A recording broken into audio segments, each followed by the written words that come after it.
Hello बच्चों, let's read the question. The question is a quantity of air at normal temperature. Normal temperature is your room temperature, which is 0 degree centigrade, or you can say 273 Kelvin, is compressed first slowly. पहले उसको हम compress करते हैं slowly, और दूसरे में हम उसको कंप्रेस करते हैं suddenly to 1/3 of its volume. इसके वॉल्यूम का 1/3 कर देते हैं हम इसको कंप्रेस करके. लेकिन हम दो प्रोसेस से इसको कंप्रेस करते हैं.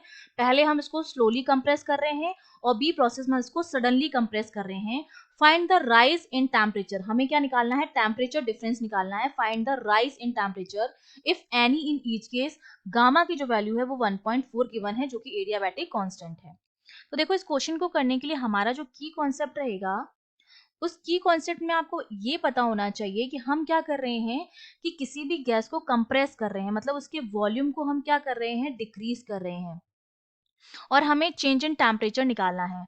तो देखो, जब स्लोली प्रोसेस होता है तो उस वो एक क्वासी स्टेटिक प्रोसेस होता है. जो स्लोली प्रोसेस हमारा होता है, that is your quasi static process, जिसको हम थर्मल इक्विलिब्रियम भी कहते हैं. ठीक है, क्वासी स्टेटिक, जिसको हम क्या बोलते हैं? Thermal equilibrium. बेसिकली हमारा क्या होगा? थर्मल इक्विलिब्रियम का मतलब है कि टेम्परेचर में किसी तरह का कोई चेंज नहीं आ रहा है.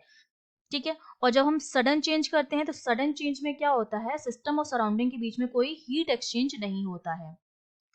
ठीक है, वो हमारा सडन प्रोसेस होता है. इतना फास्ट होता है ये प्रोसेस कि सिस्टम और सराउंडिंग के बीच में किसी भी तरह का कोई हीट एक्सचेंज नहीं हो पाता है. और जो स्लो प्रोसेस होता है वो एक थर्मल इक्विलिब्रियम का प्रोसेस होता है, क्वासी स्टेटिक प्रोसेस होता है.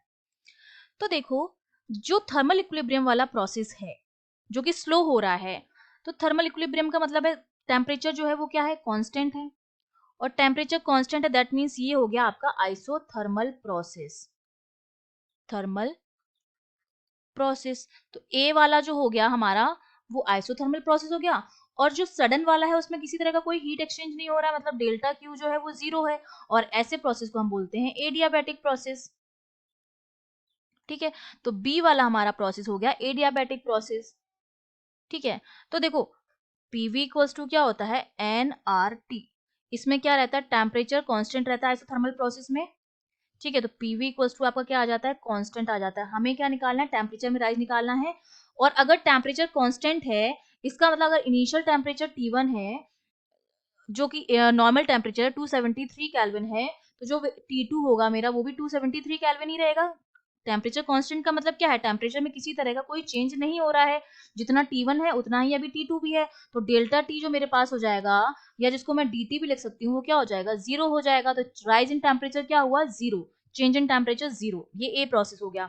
अब हम बात करेंगे एडियाबैटिक प्रोसेस की. तो एडियाबैटिक प्रोसेस में हमें वॉल्यूम दिया जा रहा है. तो वॉल्यूम और टेम्परेचर में जो रिलेशन होता है, TV gamma equals to constant. ठीक है, तो मैं इसको लिख सकती हूँ T1 V1 gamma equals to T2 V2 gamma. और V1 और V2 हमें रेशियो दिया गया है कि हम वॉल्यूम को क्या कर देते हैं? 1/3 कर देते हैं. मतलब जो V2 है हमारा, वो V1 का 1/3 रह जाता है, V1/3 हो जाता है. तो यहां से अगर मैं ये लिख दूं, इसको इसको सॉल्व करूं, और इसको मैं लिख दूं T2 इक्वल्स टू, जो मेरा आएगा वो किसका आएगा? T1 V1 अपॉन V2 की पावर गामा -1. अब मैं इसकी वैल्यू रख दूं V2 की, V1/3. तो V1 से V1 कैंसिल हो जाएगा, 3 ऊपर जाएगा. तो T2 इक्वल्स टू जो आएगा वो कितना आएगा? T1 और 3 की पावर गामा की वैल्यू 1.4 है, 1.4 माइनस 1.4.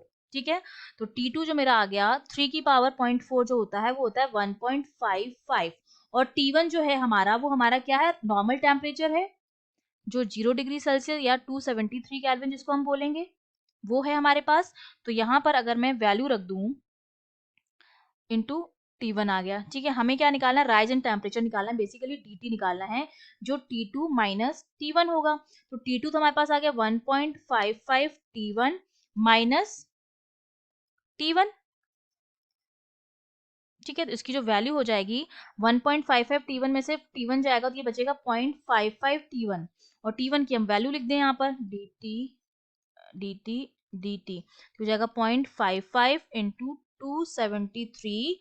और इसको जब हम सॉल्व करेंगे तो ये हमें मिल जाएगा 150.6 केल्विन. तो सेकंड जो सडन वाला प्रोसेस है, उसमें आपका जो राइज इन टेम्परेचर आया है वो 150.6 केल्विन का आया है, और स्लोली वाली प्रोसेस में 0 आया है. I hope you understood well. All the best.